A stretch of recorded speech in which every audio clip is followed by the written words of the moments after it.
My name's Peter Randall-Page. I'm a sculptor and I live and work in Devon on the edge of Dartmoor. This is my studio. And I knew Barry Flanagan for many years. I met him in 1977, the year I was leaving art college. And then subsequently, Barry asked me if I would work with him as an assistant, which I did for probably about a year.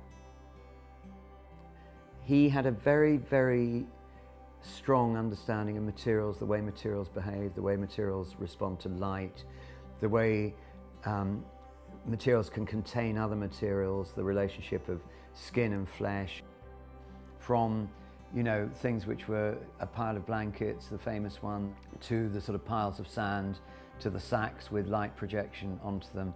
He really had a very fresh and almost childlike enjoyment of the way materials behave and what the possibilities of materials are.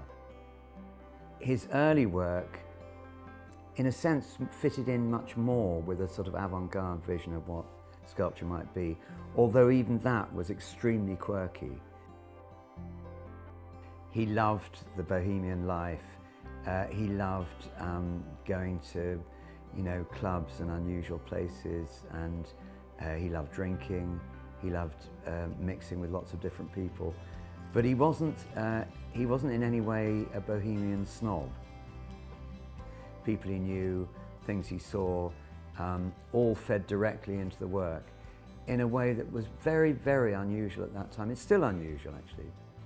He'd be equally likely to be inspired by the guy who was laying a new carpet in his house and the techniques he was using, as he would by an artist. I mean, he was very open. He wasn't afraid to have humour in his work. I mean, I was there when he made the first hare in Leighton Road in his basement of his house, which was his studio. And I think he'd found a dead hare. I think it was a hare that had been run over or something. And he brought it back and had it in the freezer. And he was intrigued by the mythology with hares. They're very magical and enigmatic creatures, as was Barry. But when one thinks about the context in which he produced those hares, I mean, there was nothing that could have possibly suggested a precedent for that at the time. Barry's influence, I think, for me was giving me permission to make poetic work, giving me permission to see sculpture and being an artist with a kind of breadth and a way in which it can be universal and anecdotal at the same time.